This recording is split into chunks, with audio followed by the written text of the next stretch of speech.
Hello, dear friends on Facebook and on YouTube. I want to welcome you to this special episode on the Ask Dr. Sunday show. My name is Anu Ojo, and I would like to encourage you watching us right now on YouTube to kindly share this link by clicking on the share icon. You could share this video on your social media platforms. And if you're watching us on Facebook, you could also do likewise. As you watch us right now, you'd see a share icon, which should be at the lower bottom of your screen. If you click on that icon, it will give you the option to share on your timeline or to suggest to friends or to share to groups. So you could do all of the above. And it would be great if you could say a word or two or make a sentence to give people an idea of what to expect by clicking on this video.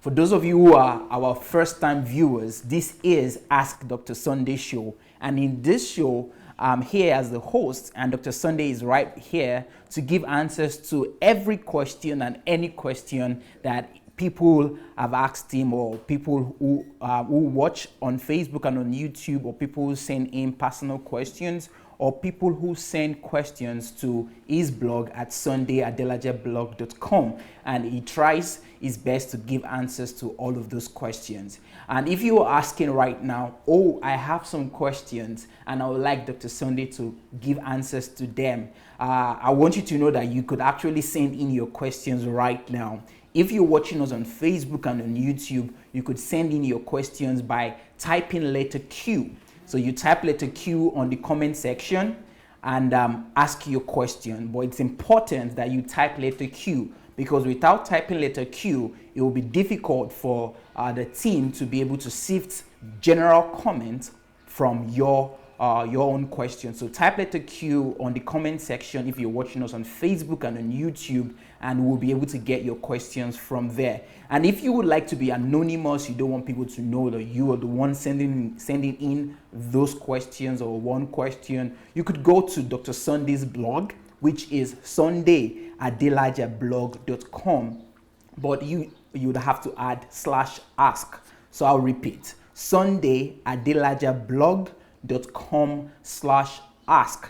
When you go to that blog, you'd see an interface there where you can actually send in your questions, and we have a team who will be able to retrieve those questions from the blog, and I will be here to ask Dr. Sunday those questions. So these are the ways you can send in the questions.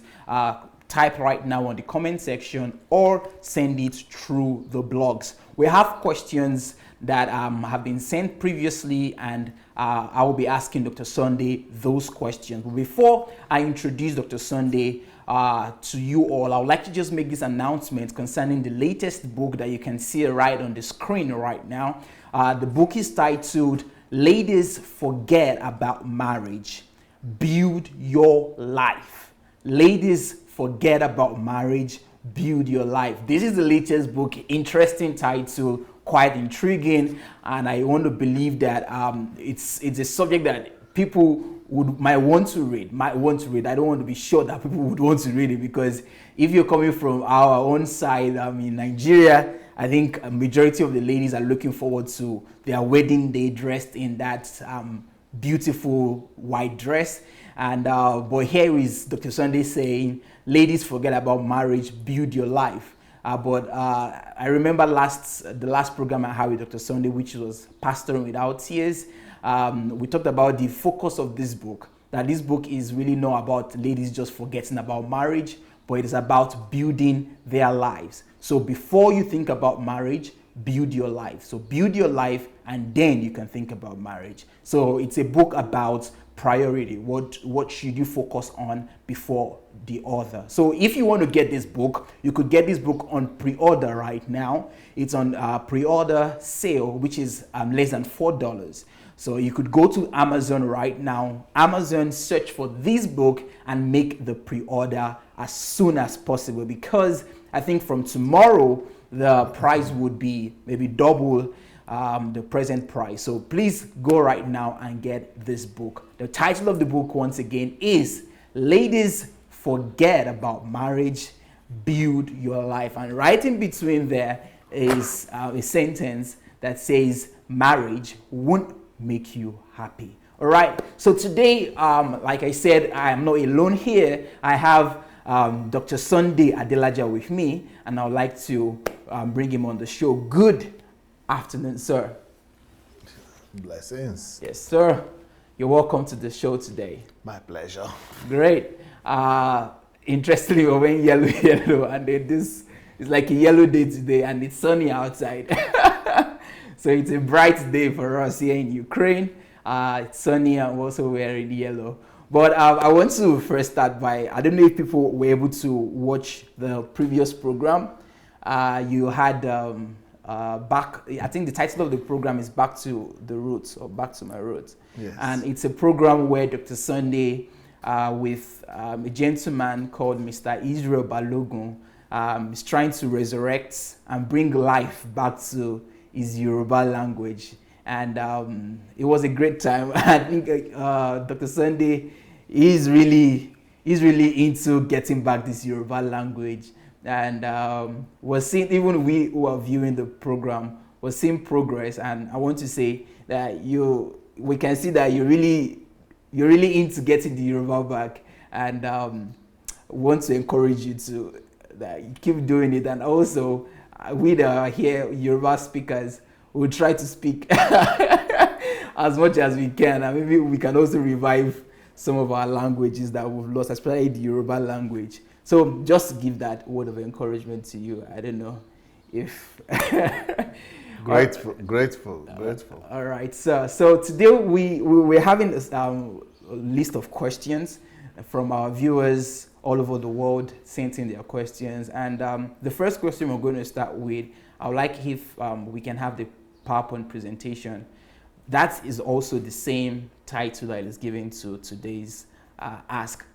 And the first question is rape a valid excuse for a woman to commit abortion?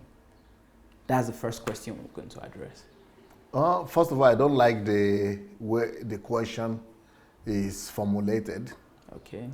Because the word commit already points on the negative direction. Mm-hmm. The word commit already points to sin, commit sin. So the person is already condemned already. So I would rather say, is rape a valid excuse for a woman to do abortion?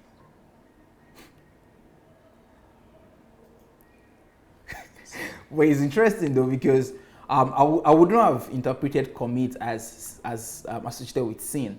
Okay. How do you use commit again? But when it's committing something. Yeah. Well, thinking about it right now, most times we use the word commit, the verb commit for sin.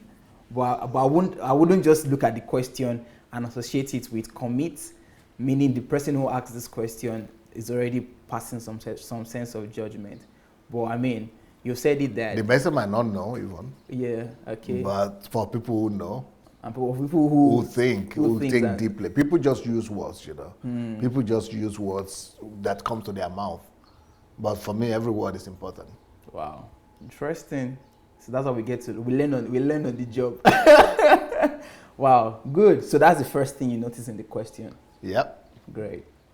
So a better way to put this question is rape a valid excuse for a woman to do abortion? Yes. So that means you're not condemning, you're not saying abortion is a sin yet, just yet? Yes. Okay. All right. So can you move forward? Of course, if you are going to do in details, is abortion wrong? Yes. Is it a sin? Of course, eventually, yes. But if you want me to address a question, and there is somebody that is facing issue of abortion right here, just seeing the question, you are not even like to wait to see my answer. So because we are not giving any benefit of the doubt, and we are not giving any, any favor, any covering to the person who is committing the sin. We are not giving, and we are not extending any hand of grace. It's just all about the condemnation. We are more particular about the sin than the man. But I want to be more particular about the person who is committing that sin. I want to be more particular about the sinner than the sin. That's interesting, Dr. Sunday. Because, I mean, look at all those nuances and those little details you're bringing now. Yeah. You never thought of that too? Huh? Yeah, I never thought of that. I was not going to, when I asked the question, I was just thinking you just say, okay, so is rape a valid excuse for human to commit sin, and then you begin to give answers to it. But look at the few things you've mentioned already. That is like already a lesson, even before getting answer to the question.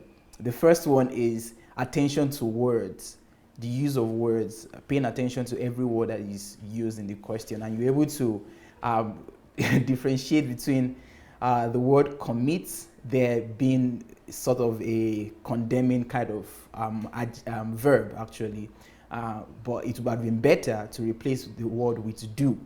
And also coming from the angle that you in asking questions, you don't want to just go heads on to condemn the person who is actually. No, even though I'm not condemned, I'm not spoken yet. Yeah. But from the question, I don't want the person to condemn himself. Yeah. Or to have an impression that in our question we're already condemning, exactly. So you're thinking of the person, not even the sin yet, but the person who is involved in it. Yeah, that's it. That's a major lesson right there. Or the person who's going to read the question. Read the question. Wow. So I think if it's possible, okay, it's changed already. Good. I was going to say it would be good if we just change it immediately to, is rape a valid excuse for a woman to do abortion? But I think the person behind has done that already, so that's good. All right. So the next thing that you notice from the question before you go into the answer. No, that's it. That's it. Okay, yeah. So let's get your answer by question. Okay, so is rape a valid excuse for an abortion? No. So rape would never be a valid excuse for an abortion, because abortion itself is a sin. Abortion itself is killing somebody, killing a life that God has given. So there is no valid excuse for an abortion.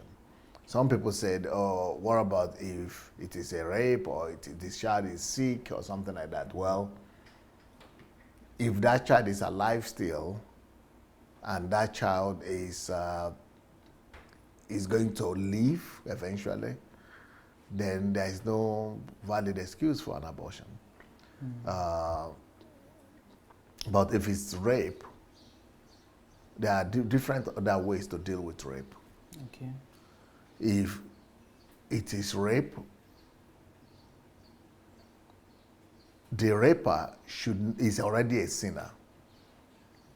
Whoever raped a woman and impregnated her, that man is a sinner. But it is the duty of the woman that was raped to not agree to push herself into the same status as that of the raper. So the raper is the villain. And if the raper is the villain, then the raped is supposed to be the victim. But if care is not taken, the victim also will be categorized as a villain and be in the same position as the offender. And the two of them, there will be no difference between them, between the victim and the villain. And the victim will become the villain too. So why should you do so much injustice to yourself as a woman after suffering emotionally, psychologically the effect of rape, to now condemn yourself instead of you to maintain the position of entropy, people who have experience towards you, empathy towards you, no, not entropy, empathy towards you, sympathy. You are supposed to be enjoying sympathy and empathy. Instead of you enjoying altruism and empathy and sympathy from from the world and from people and from God, mercy, understanding, support, if you now go ahead and commit rape, at least in the eyes of God, you make yourself the same kind of sinner as the person who pushed you into that situation in the first place, who raped you. So you are becoming an evildoer. The same status that the person who raped you has. Two of you now are the same. You are no more the one to be pitied. You are also a villain and an evildoer like the other person. Yeah, that's quite understandable. But just coming from I've had people give reasons why they think people are raped, commit abortion, and it's because one of the reasons is that the raped the victim due to the pain and the psychological trauma, the emotional strain that they experienced, having that child or seeing that child come to fruition. Some say that it brings to their memory or to their mind the traumatic experience, and they don't want to live through that, and that's the reason why they choose to abort that child. So if the child is aborted, then then they won't remember the pain or the rape experience. I don't know if you've heard that before, and I don't know what you can say to those kind of people who have that reason for committing abortion. Oh, yeah, I've heard that before, but that's not a reason. Okay. And I think everybody that is thinking about that should think more about the answer I gave. Think more deeply about the answer I gave. Mm-hmm. Because the person who is responsible for your rape, who brought that pain to you, is not the child, but the perpetrator of the rape. So the person who started the whole process of pain and all kind of damage you are talking about is the man who raped you. But you are going to be doing the very same thing to a child that is defenseless, that has not even been born yet, that cannot talk, that cannot defend himself. You are also perpetrating the same thing to another person. What makes you better? What makes you deserve pity? What makes you to even want to condemn the raper? Because you are the same. Now, concerning the argument that depriving and killing the child will make your pain lesser or relieve you of your pain, that is a lie. The trauma of rape has already occurred, and that trauma will be with you. But what you are about to do has not occurred yet. That is a future pain and damage you want to give to yourself and to the child that is yet to be born. But are there other means of dealing with the pain and the consequences of the damage that happened in rape? Of course. Giving birth to the child doesn't mean that you have to see the child. You could give birth to that child and then give away the child to somebody who will be very happy to be a good father and mother to that child. You can give away that child to an institution, orphanage, for example, homeless, who are people's houses or, orphanages, where they will be able to, you will not even see that child, you will not even remember about that child if you don't want to. But in case something arises in you that want to remember the child or see the child, maybe in 20 years' time or 10, 15 years' time, at least you will be able to trace the person and be able to know that, okay, that person is alive somewhere. But once you kill the person, even if you now want to return it, you will never be able to return it anymore or reverse or go to see the child anywhere. So you are, you are putting yourself in more trouble. It is only selfishness that makes you to think that you are going to be able to get rid of the pain through the abortion.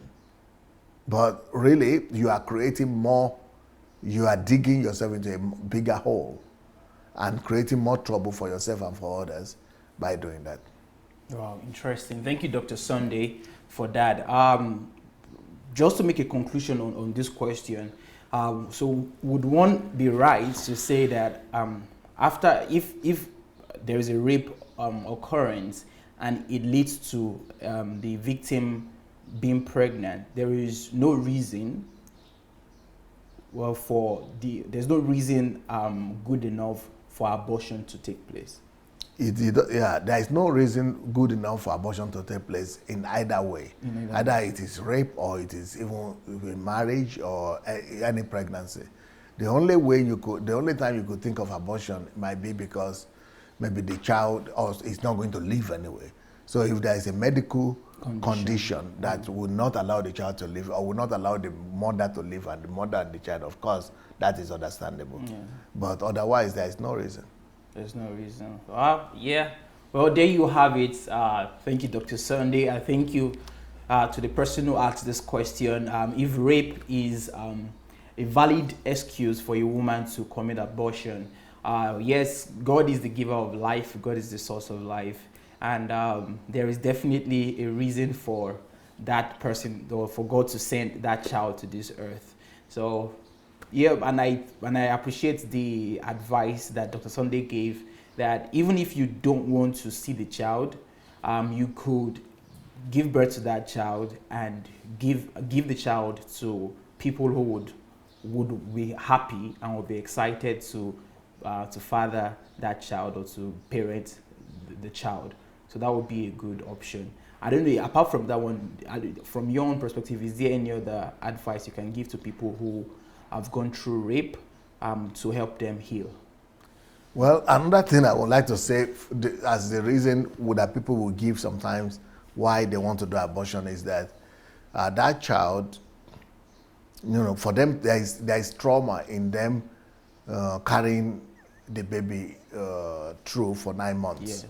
And that I don't want to stay with the baby for 9 months and then I don't want to go through the process of labor. Mm-hmm. But then you go through the process of abortion. And the process of abortion is as painful, if not more tragic and more traumatic.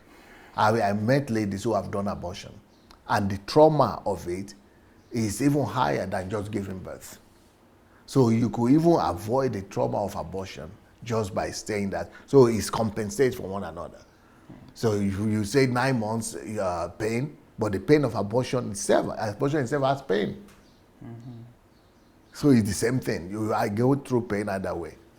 Mm-hmm. But then after that, for people who have been raped, yeah, I have some messages that I preached when I did my love series. So I will advise the people to go and listen to the love series, because I had videos also that I showed of people who were raped actually, and how they overcame the hate.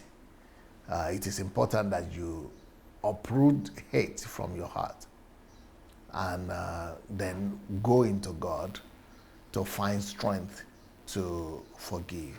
Mm-hmm. So that you will be able to set yourself free. Because if you don't forgive the person, you are actually putting yourself in bondage. Mm. The person is still owning you. Is it? Yeah, possessing you. Owning you. The person is still, is it owning you? Owning, yeah. Yeah, owning you, being in charge of your life.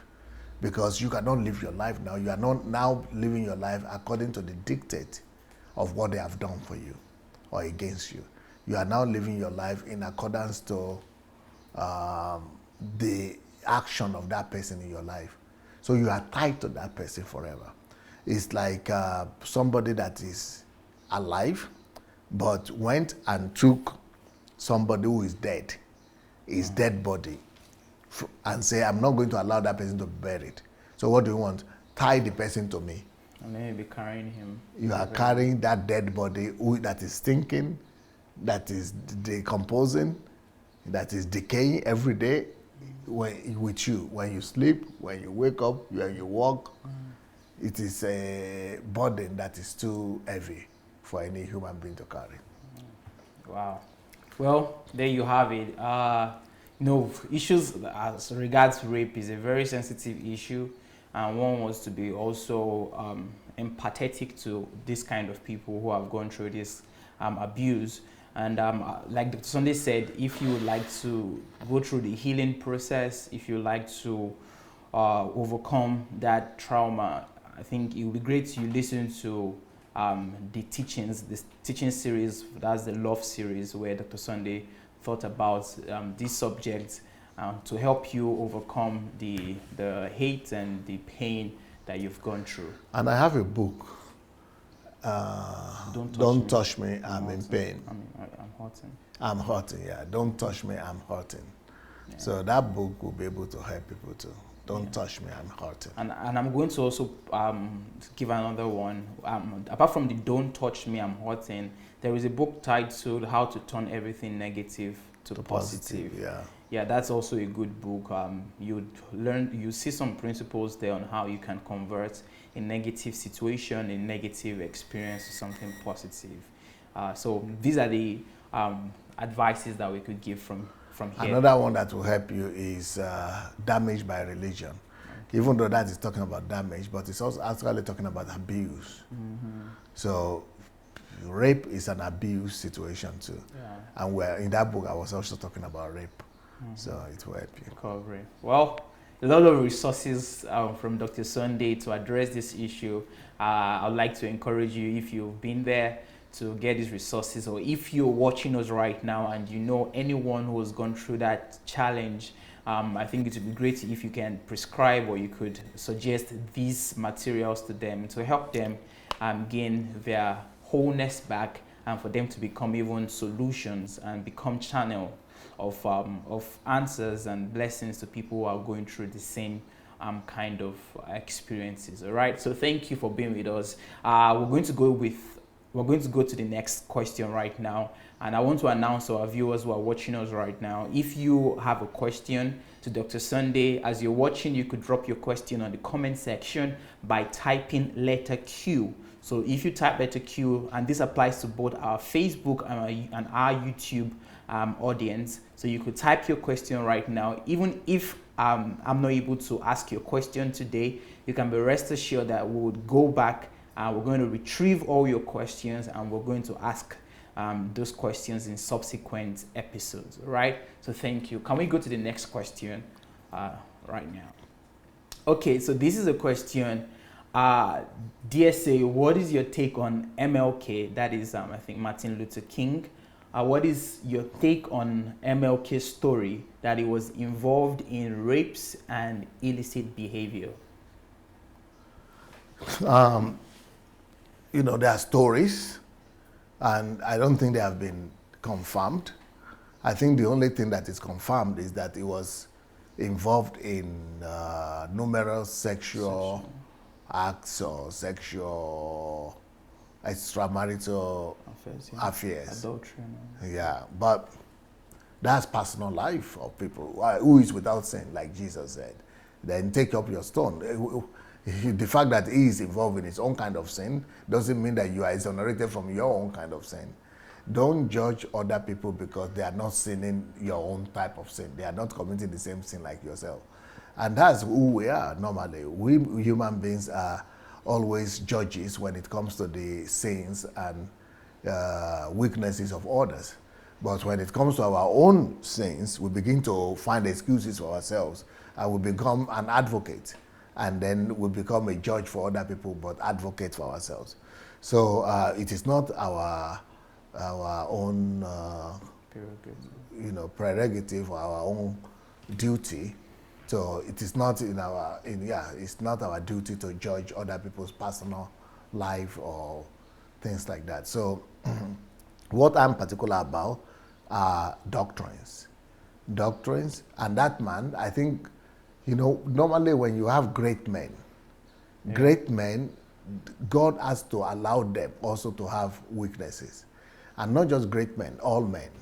Mm-hmm. Because that is what shows and what makes you people to know that they are human beings, they are men, and they are not gods. Mm-hmm. So when you have a man that is as great as Martin Luther King Jr., it is very difficult for a man like that not to be looked at as a god or as a perfect person.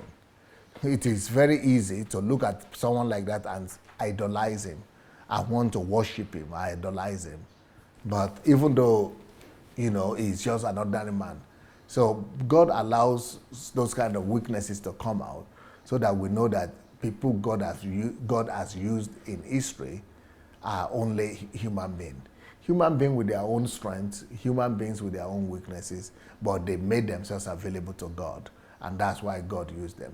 And the reason, sometimes, one of the reasons why that kind of thing will happen is because God wants to show to us that we too, even in our weaknesses, can still be used of God, despite the fact that we are not perfect. That we just need to submit ourselves to God. And anybody that is talking about Martin Luther King Jr. as not being perfect, the person is already an hypocrite.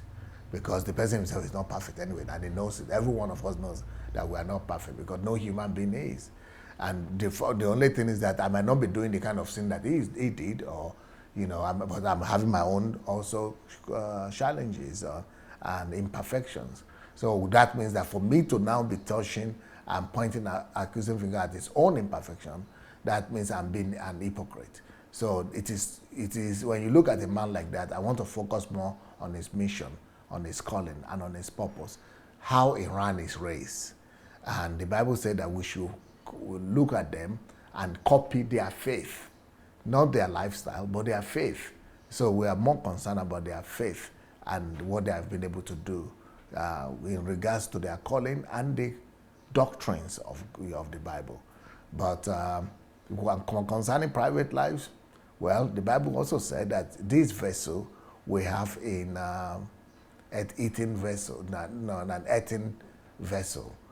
This treasure we have in earthen vessel, so that nobody will claim the glory, and nobody will, think of himself more than he ought to. So yeah, maybe he has challenges. Well, that just shows to me that he's just a human being that was used mightily by God, and that any human being that will submit himself to God and that will, submit himself to the will of God could be used despite their imperfections. Thank you, Dr. Sunday, for that answer. I think you've given you've shared on this light before in some other questions. But I think one of the things that people really like to talk about, or they really bring out stories like this and they are really big on it, is that they try to come on the angle of justice. And I mean, it's understandable that everybody is imperfect.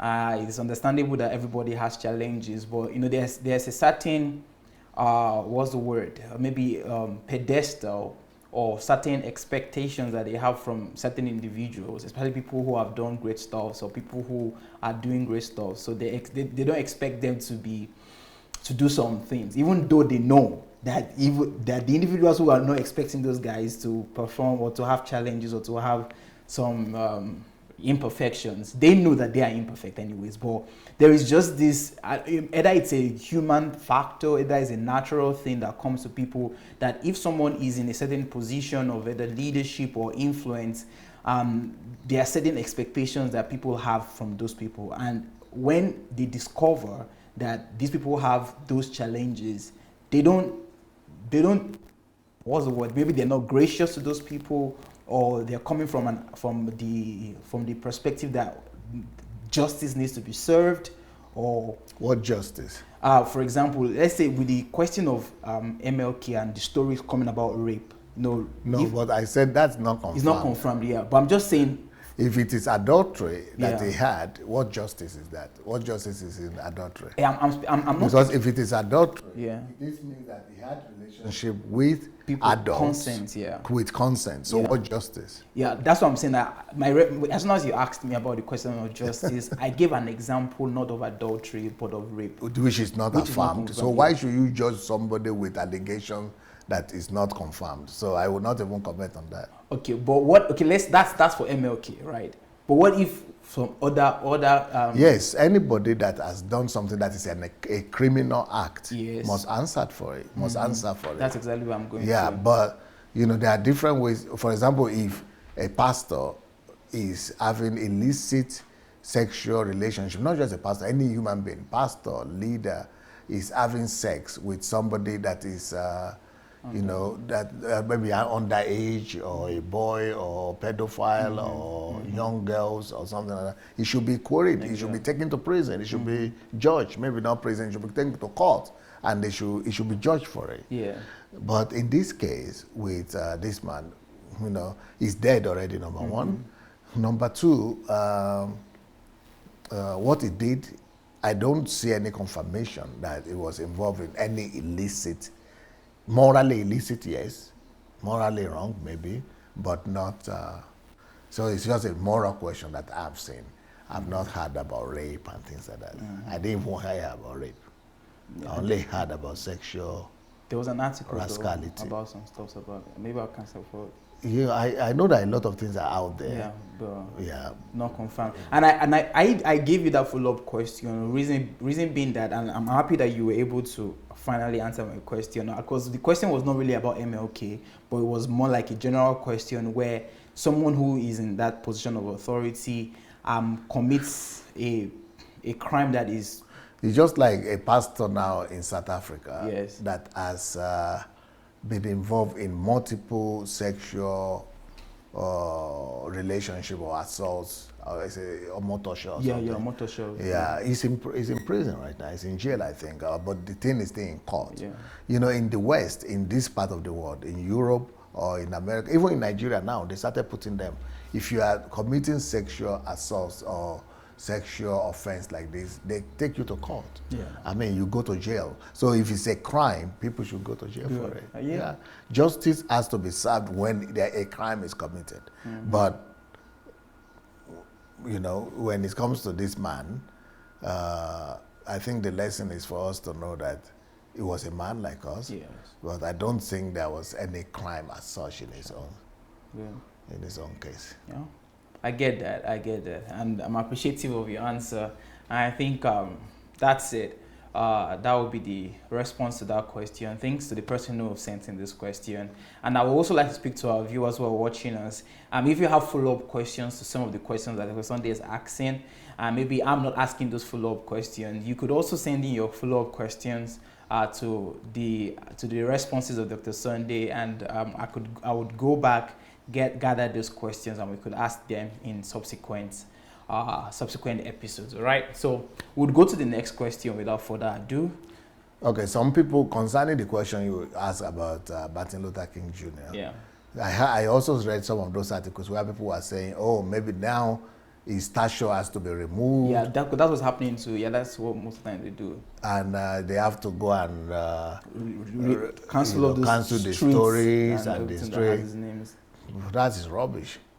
If that is the case, you said elders or people who are leaders who have some certain position are not expected to do some things. People have this expectation. All right. But what are they, in his own case, and not just in his own case, even in the Bible, it means that every book in the Bible has to be ejected. At least in the Old Testament. Because God already sent a precedence. It's so that all the people that he used in the Bible, it showed to us that they all had issues apart from Jesus. Even in the New Testament. All of them had problems, issues with imperfections, mistakes, and problems. Moral, individual, personal problems, and sins. But he still let them be in the book. In fact, he didn't just let them be in the book, he let them be in the Hall of Fame. Yeah, heroes of faith. Heroes of faith. People like Noah. Moses. People like Moses. People like Abraham. Upon whom our faith. So who is coming up to say, we are going to remove his statue and we are going to rewrite history? Then let me know which one must stay in history. No, there will be no history anymore. And there will be no statue. There will be no statue. No street. Yeah. Is it Abraham Lincoln? He has his own stories. Who was? Because he was having slaves, Yeah. and was sleeping with some of the slave women too. So what do you want to talk about? Is it what do you call it? The one I was using to do the one with in the $100. What's that?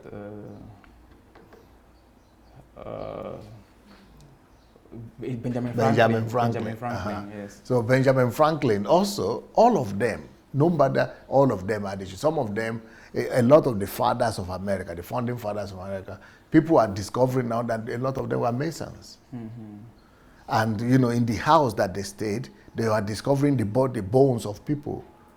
That some of them were probably killing and doing sacrifices, and doing orgies and orgies, and and all kind of sacrifice and atrocities. So if we are going to go there, then who will be left in history? On whose shoulders are we going to build civilization on life on? Then there will be no essence of life, because maybe you don't know of some.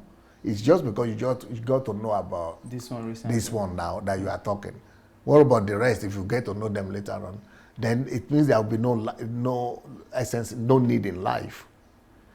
Because anything they do, because you'll still be imperfect, somebody will still come and say something happened. So there was no need for anybody to do anything in life. Because you will still be imperfect. Somebody will still come up with some stories about your life. So then every part of history has to be uprooted. And erased. So who will be left? What will be left? No history, nothing, none. So the people who invented light, electricity, gravity, all of them had it. So you have to now come and say, no, all of the things have to be reversed. Because you cannot deny what Martin Luther King has done. It is his own achievement. He was imperfect, yes, but the things he did, he did. You cannot remove them from history. It's not past glory. It's not past glory, it's ever glory.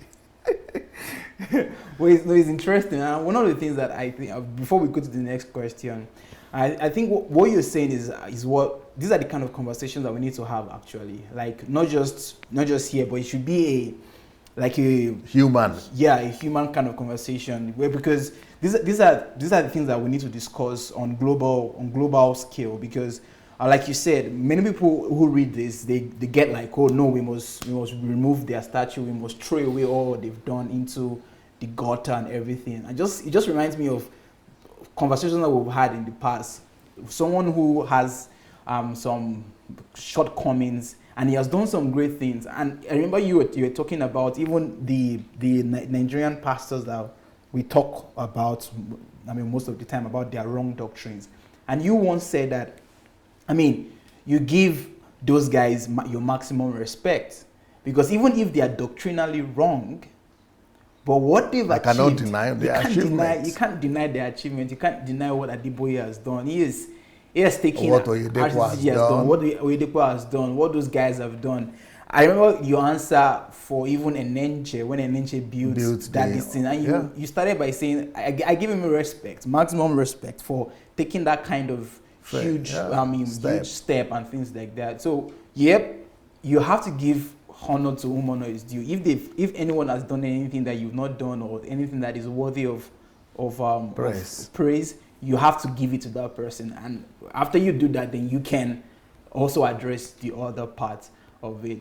Well, like you said, if we were to, it just reminds me of the scripture that if we were to count sin, how the Bible say it, if we have to number and count sin. You have to count sin or sinners. There's no one who is able to stand. That's how the Bible says it, and that's how it is too. If we go through it and begin to dig up all of those things, there's virtually no one who will be able to stand in history that is righteous, blameless, without any form of shortcoming and challenges. So, this is a good question that I think we should have more conversations about this kind of subjects. Thank you, Dr. Sunday, for that, for your uncommon answer, uncommon wisdom, and for your new paradigms of seeing things and handling situations. Okay, so let's go to the next question.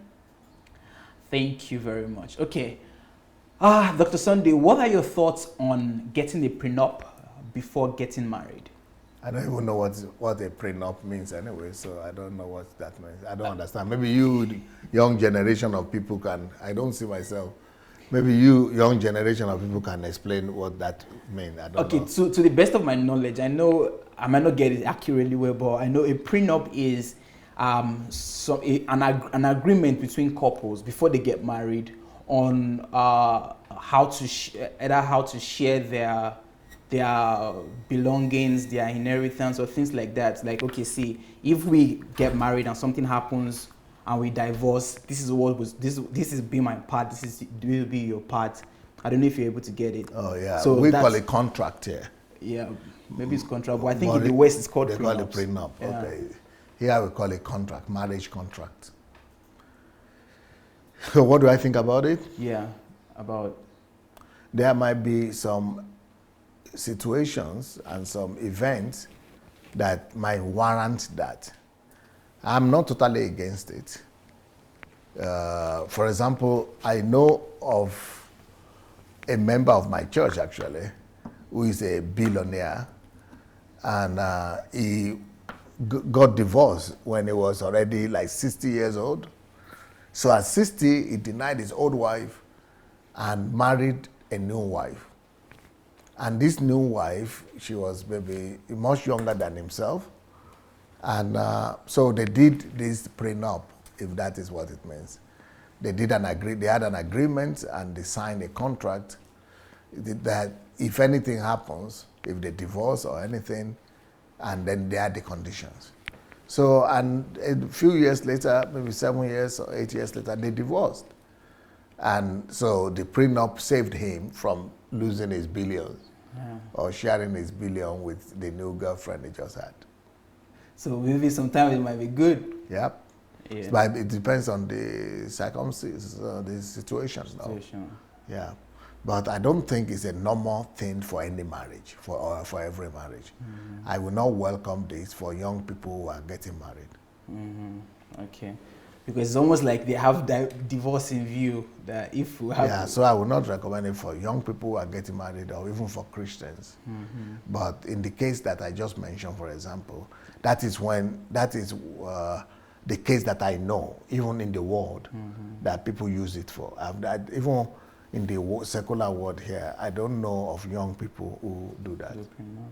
If they do that, only in case somebody has something to lose at the end of the day. All right. Thank you so much, Dr. Sunday, for that. I would like to give this invitation to our viewers who are watching. If you like to ask your question, like to call into the studio, I think we would like to maybe 1 or 2 persons who has a question and you like to get your answer like directly straight up from Dr. Sunday. So you could go to Facebook Messenger, search for Move Agents on Facebook Messenger and write to us that you have a question and you would like to ask Dr. Sunday your question live and direct. So you just need to go to Facebook Messenger, search for Move Agents and ask your question. All right. Yeah, So, the time is gone. yeah, time is gone fast. So fast. Did we start? Maybe we didn't start on time. We started 5 minutes late. Wow, but it's still, almost 3, yeah. Wow. Yeah, time is gone. Okay, so let's see if we could answer some more questions and if we have callers too. Okay, so this is a question to you, Dr. Sunday. The person is saying, hello, Dr. Sunday. Is it bad for a Christian to pray a prayer of vengeance? I dealt with this prayer of vengeance so many times and in so much details, especially with Oyedepo. You know, please go and listen to my teaching that is called Syncretism in Regards to Prayers, or Paganism and Prayers. So go and listen. You will see a lot of. I spent like 4 hours in each time to talk about this. Yes, it is definitely wrong and bad for Christians to pray prayer of vengeance. It is not scriptural. Beautiful. Yeah, there you have it. If you want to know the reasons and the arguments and all the scriptures, yeah, I think you've given that away. I have them all out there. Please look for syncretism and prayers and paganism and prayers. You'll find them there. All right. So you could just go to Sunday Adelaja. That's Dr. Sunday Adelaja on YouTube. Search for the series that Dr. Sunday mentioned, which is syncretism, in regards to prayers and paganism, you would find even deeper, more explanation on this subject than Dr. Sunday would give in less than 2 or 3 minutes. Okay, so we still have some more questions. Maybe we have callers too. And if we have callers too, please, let's have the callers. Okay, so let's see the next question. Okay, hello DSA, it's been 2 years I have been married, but I have an issue with my husband. Whenever we have issues, he finds it so easy inviting a third party to settle it. I consider it childish. Please, what can I do? Probably your husband is an African, and also maybe he's a Yoruba person, because that is cultural. But if you think it's childish, sit down with your husband and talk about it. Tell him you don't want that. You don't want a third party intervention. Because without you, nobody should come into your affairs without your permission. So I think it's a thing that you have to talk about with him, and you tell him that you don't want this, you don't like it, and you don't want these things to keep on reoccurring. Yep, as easy as that. Just have the conversation with your husband and talk about it. It was interesting you said African Yoruba culture. That's a Yoruba thing to invite third parties. Yeah, because in the Yoruba culture, when your wife, or not just Yoruba, Igbo too, and Nigerian, when your wife or your partner does anything wrong, you call the parents to come and intervene. Come and talk to your daughter, or your daughter has done this, or you send that back to your daughter. It's just the tradition. Yeah. Or you are not aware of that? Yeah, I know that, but I was just particular about why you said Yoruba. You know, when you said African, Yoruba is doing it, for sure. Yoruba is what I know for sure. I'm not too sure of others, even though I know it's there, but I'm not sure, maybe not every culture in Africa has that. And in Nigeria, I know that Igbos have it too, but I'm not sure if everybody else has it. But the Yoruba, I'm very sure is there. So that's what I'm very particular the way I use my words. Yoruba, great. Okay, well, there you have it. I think it's just as easy as that. If you don't like it and you consider it childish, you just have a seat with your husband and have a discussion about it, settle it. Okay, so that's that for that. Quickly, if there's anyone who has a question and would like to call into the studio, just a quick announcement, you could do that. You need to go search for Move Agents on Facebook Messenger and write to us that you'd like to ask Dr. Sunday a question, and we would be happy to receive your call. Or you'd like to comment on... Or you'd like to comment on any of the questions that has been answered. We would love to hear your opinion, your thoughts, your impressions on those questions. So you're very much welcome. Please register your intent. Okay, so let's see. We still have some more questions, I believe so. Okay, so this is a question to Pastor Sunday. This person is saying, Pastor Sunday, I heard in one of your series where you said one of your top pastors left because you came out to preach against tithes. My question is, how do you handle those cases? Is it possible to preach the truth without losing core team members? So I think there are two questions here. No, it's one question. Oh, it's one? Yeah. Okay. So I think it is possible to preach core truth without losing members or core members, in case that truth you are preaching doesn't touch them directly, if it doesn't hurt them, if they don't have a vested interest in that truth.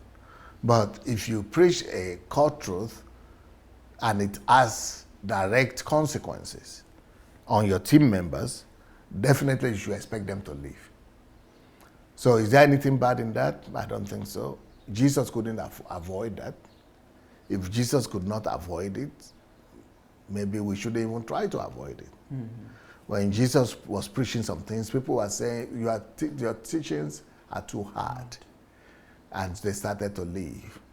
And so he lost some of his team members because of that. And so, just get used to it. So that would leave me, why I said I saw two questions, because the person asked, how do you handle those cases? And I was thinking, the person wants to know, how do you handle when you have your core team members or your core top leaders leave? How do you handle it? I thought I just answered. It's just as easy as that. Just it happened to Jesus, it's fine. Yep. Well, no, but let's look at it now. These guys are like core, their team, they're people you've built your ministry or whatever you're doing on. So they have some sort of, what's the word? Some sort of influence, some sort of contributions to the ministry, because these are not just members who are going. These are like core, top team. Like, so just let them go like that. I don't know if it's as easy as it sounds. It's going to be as easy or not easy depending on you, on how you have built yourself earlier on. Exactly. If you have built yourself to hold on to things and people, of course it's going to be hard for you. But if you have built yourself not to hold on to anything and anybody, people come, people go. You don't own anyone. And we nobody is supposed to be attached to people. We are not called to be attached to people. We are called to be attached to God only. God is our only attachment. So if anybody comes and you are attached to them, it's your problem. You are not supposed to be attached to people. That's why Jesus said, do you love me more than this? Feed my lamb. Feed the lamb, feed the sheep, feed the children of God, but don't be attached to them. He said, do you love me? Fall in love with God, not with the sheep. So. Oh yeah, and I got that out already from you, because I know I know it's not just okay, it happens. I know people are really attached, and I think that's where the problem is. They are attached to those top those people who are with them. So, and thank you for giving the answer there. I think the solution, what makes it easy, is if you're attached to God and you're detached from people, detached from institutions, from men. I think that's how it can be easy, because sometimes Dr. Sunday gives his answers and he thinks everybody can just everybody will just like, okay, but no, this is not as easy as you say it. Well, I just know that people will not get it like that, because just let them go. But that's the secret, and I think Dr. Sunday has thought about this in one of his series on, I think with the love series, why love turns to hate and some other teachings on love. So if you want to get more understanding about the attachments and being attached to God and detached from men, from things, from people, I think the love series is also a very good place for you to learn. So if you want to get more understanding as to how to detach yourself from people and attach yourself with God, you could go to the love series on Dr. Sunday Adelaja on YouTube, and you'll be able to get it. Or the book, True and False Understanding of Love. False Understanding of Love. Yeah, True and False Understanding of Love. All right, so good. I don't know if we have callers, but if we don't, we could go to maybe the final question for today to make it. Okay. I think okay. Hello, DSA. Is there other ways to heaven through showing love to less privileged people? Sounds like a familiar question, but hey. Is there other ways? Yeah, to heaven. What I'm thinking is saying is that do we get to heaven by Showing loving love people? To people? Yeah, something like that.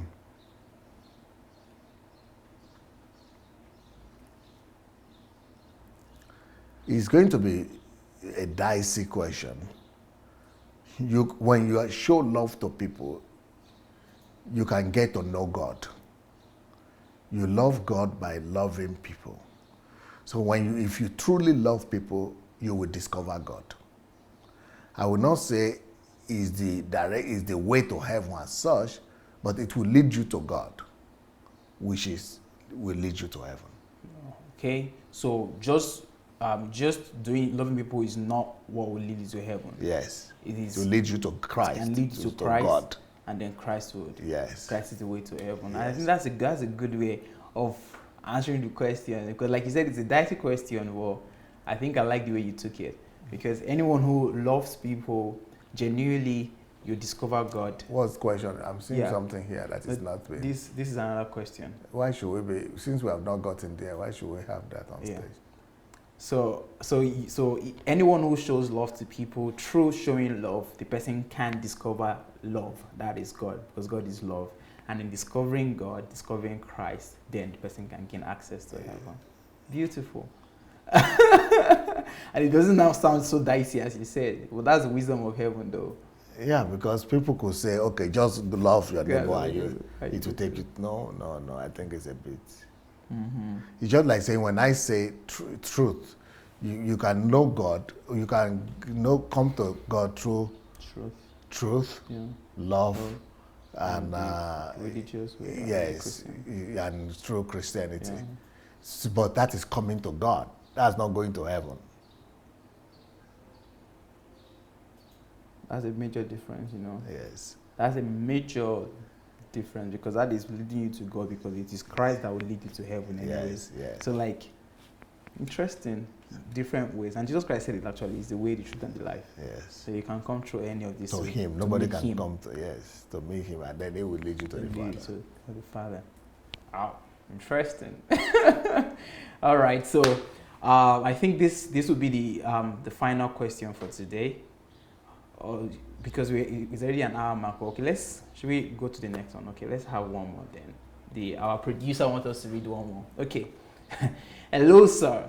Can you give me a practical illustration of how you spoke to your wife and children, how they should be prepared that you can die anytime? I've tried, but it's scary to do, and I don't know how to communicate it. How should I show you the practical? I can say anything. You have just shown me the practical way right now.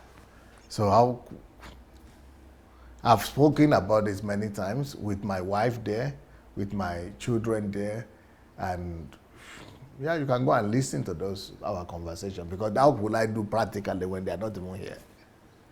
Well, it's the person saying how do you do it, but maybe the person is expecting you just say, I said so. It has to be relationship.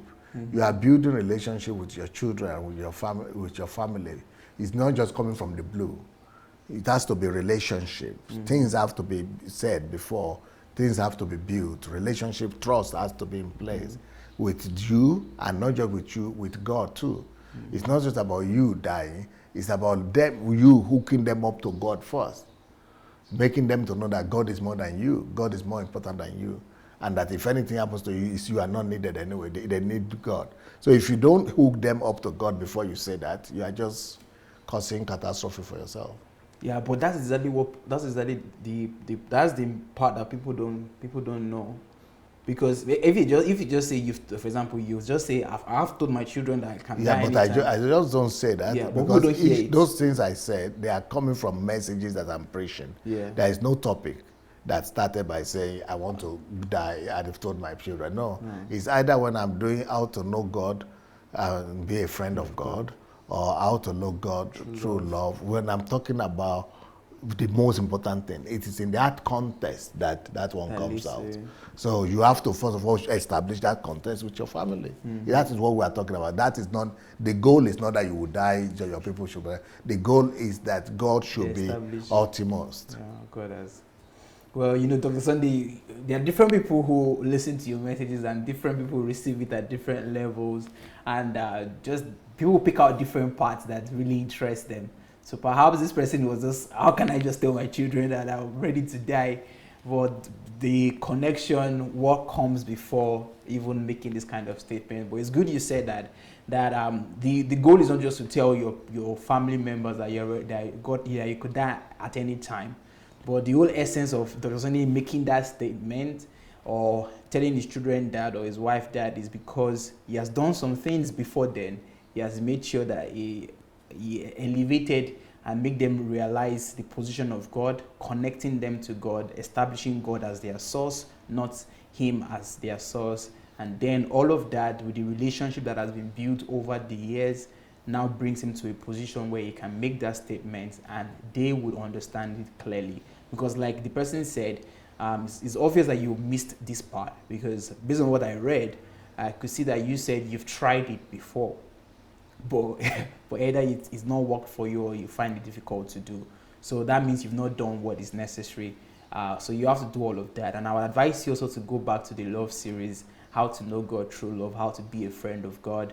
All of these series will help you to know how the process to take before you even get to the point where you're telling your family members, your children, your parents, that God can take you at any time. So that is what we have today, Dr. Sunday.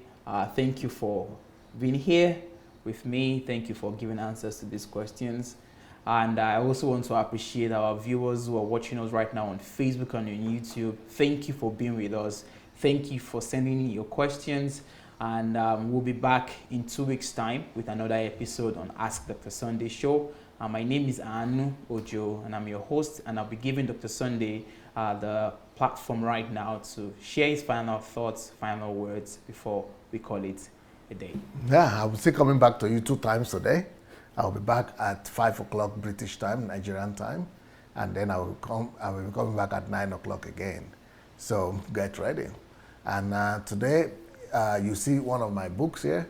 It's my latest book. It's called Ladies, Forget About Marriage, Build Your Life, which is not that you are not going to marry or you shouldn't marry. It's just saying build your life first before you think of marriage, or forget about marriage until you build your life.